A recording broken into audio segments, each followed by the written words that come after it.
Rhaenyra's side in House of the Dragon is currently facing a problem of quantity versus quality. Sure, their side has many, many more dragons than the Greens do. The Greens have four, one of which is now grievously injured, being Sunfire, and Rhaenyra has countless more. But those dragons all have issues. They're either too small, like Moondancer and Vermax, or tied to the Queen, who can't really fight, like Cyrax, or rogue in the Riverlands, like Caraxes. All of these dragons have some kind of issues stopping them from being the most effective, in addition to the fact that Aemond has the most effective dragon maybe ever other than Balerion, being Vagar, the largest dragon by a wide margin. Because of this, Rhaenyra and Jace hatched the plan to allow individuals to claim the dragons that are living wild on Dragonstone. Today, I'm going to examine each of those wild dragons and tell you a bit about their history without spoiling their future in House of the Dragon. As we learned in Season 1, dragons aren't just weapons to be pointed in any given direction. They have personalities and wills of their own, and oftentimes their past informs their future. Comment question for you. Which dragon is your favorite, either out of the wild dragons or just full stop in House of the Dragon? I'd love to hear your opinion. While you're down there, be sure to leave a like and subscribe. I'm Quinn the GM. I talk about A Song of Ice and Fire, House of the Dragon, and Game of Thrones all the time, and I'd love for you to join me for more analysis and a discussion. Let's continue analyzing some dragons. I'll begin with the dragon we're the most familiar with, that being a Seasmoke. He's a fairly young dragon, but he has seen combat, which is pretty unique as far as Westerosi dragons go at this era in history. Seasmoke was originally ridden by Laenor Velaryon, Rhaenyra's gay husband, who abandoned her and the family to run off to Essos to be able to just live the life he wanted to, as Criston offered to Rhaenyra so many years ago. Seasmoke was left behind, and Laenor has not been back to claim him. We've heard no word of him other than just kind of people being sad about him supposedly being dead, and this does present a problem for claiming Seasmoke, most notably that we've never known a dragon to have more than one rider simultaneously. If a dragon is bonded to a human, no other human can bond to that dragon. With that said, we don't know Laenor's status. We haven't seen him, so it seems as though Seasmoke could maybe bond with someone else, but it's unclear. That's essentially that would need to occur if Laenor were dead. If Laenor were dead, he would be able to bond with someone else, so I think we can kind of put two and two together based on what's happened.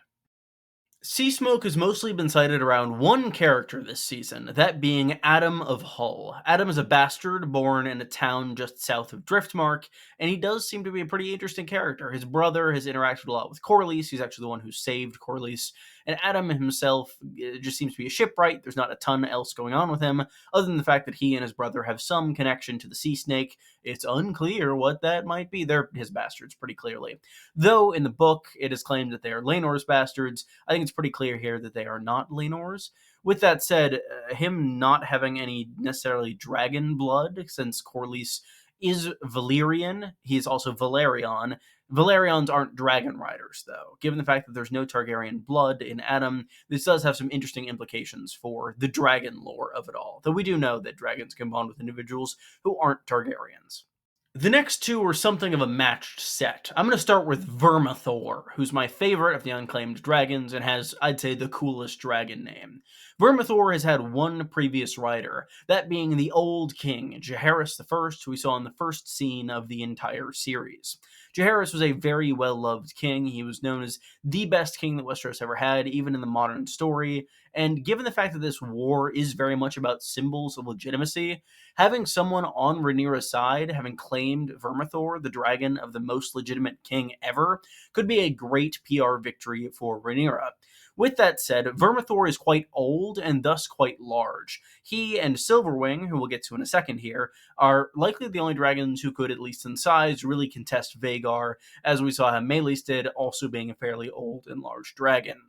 Vermithor has not had much combat experience. He's never been to proper dragon on dragon war. He participated in the quote-unquote Third Dornish War, but in that instance, the war lasted a day and it was just some dragons burning some ships. So it really wasn't full combat. It's worth noting that this really didn't do a ton, so Vermithor might be a tad inexperienced, though he is large and in charge. We also saw him last season with Daemon, which I forgot to mention. Silverwing is the next of the Unclaimed Dragons. I'm going to use some official book art for Silverwing here rather than any official imagery from the show, as the only official image we've seen of Silverwing so far is on a stamp. so I'm not going to do that. But I do think that Silverwing is another interesting case. Same level of experience and age, roughly, as Vermithor, but Silverwing was ridden by not Jaehaerys, but his wife, Good Queen Alysanne, perhaps the most beloved queen that Westeros has ever seen. She's one of the best Targaryen characters, in my opinion, and her dragon is very cool. The main difference in terms of like accomplishments and things they had done in the book was that Silverwing had flown north to the Wall and attempted to go north of the Wall, but was stopped by some unknown magical force. However, in the show, it seems as though that will apply to both Vermithor and Silverwing, so it's unclear if that's taken away from Silverwing. Maybe she did it twice.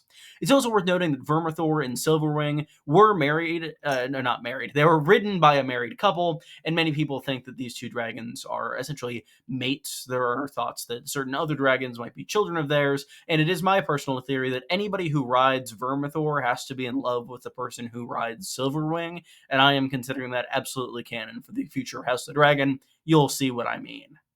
While those first three dragons are unclaimed, the remaining three are known as the Wild Dragons. They've never been claimed by anyone in living memory, and they are very interesting, at least in a couple of their cases. I'll start with my favorite, that being the Cannibal. The Cannibal is the largest of the wild dragons by a pretty wide margin. He has jet black scales and green eyes, actually matching the coloration of Rickon's dog, Shaggy Dog, and he's known to be very, very large. The small folk on the Dragonmont have said that he actually predated the Targaryens on Dragonstone, which is very interesting. I don't know if that's necessarily true. That would make him older than Balerion, who died of old age, and Vhagar. It's unclear exactly how old the cannibal is, but he was given his name because he is very unkind to the dragons around the Dragonmont. He's been known to attack the Targaryens' dragons at various points and invade nests, killing hatchlings and eggs and gobbling them up. He's a pretty cool guy, not really fun to be around, but he is very hostile, very dangerous, and very massive, and a really interesting kind of magical note about Dragonstone. Sheepstealer is another wild dragon who lived on Dragonstone in the books. In the show, it seems as though that might have changed. He might have lived in the Vale, which we'll get to in a second, but Sheepstealer is said to have been born when the old king was still young, so around 80 or so years ago at present, so making Sheepstealer a pretty old dragon. He's known to be mud brown and not very beautiful, but he does have a particular love for stealing away livestock, hence his name, Sheepstealer. This very much makes sense given that wild dragons will need to be fed somehow, as they're not fed by the dragon keepers, and this does seem a lot more agreeable than the cannibal killing dragons and potentially other people. Sheepstealer is known to be fairly docile and overall not super duper hostile, but overall, still being a wild dragon, Sheepstealer is quite dangerous. Several people had been known to try to claim them and failed, so overall, Sheepstealer has remained wild throughout the entirety of his life so far, and could be a weapon to be harnessed should someone be able to claim him. The last of the unclaimed dragons is known as Grey Ghost. I've always had a soft spot for this one. He's a pretty small dragon, known to live on the high caves above the Dragonmont, and he really just comes out to fish and catch stuff that way. He's named Grey Ghost because he's very elusive and his scales are very light whitish gray color, so it's just a really cool little image. We've dealt with a lot of ghosts in Harrenhal at this point, so it is cool to have a dragon named after a ghost.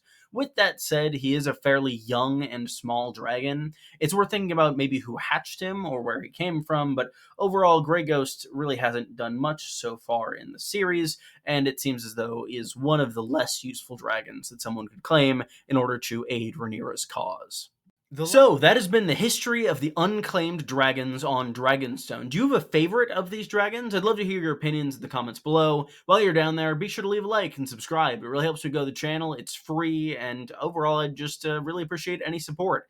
I'm trying to improve this channel as House of the Dragon's going along, and I'd love for you to join me for the ride. Thank you again for watching, and I will see you again in the very near future, as I'll have more videos and streams coming soon. Goodbye, everybody.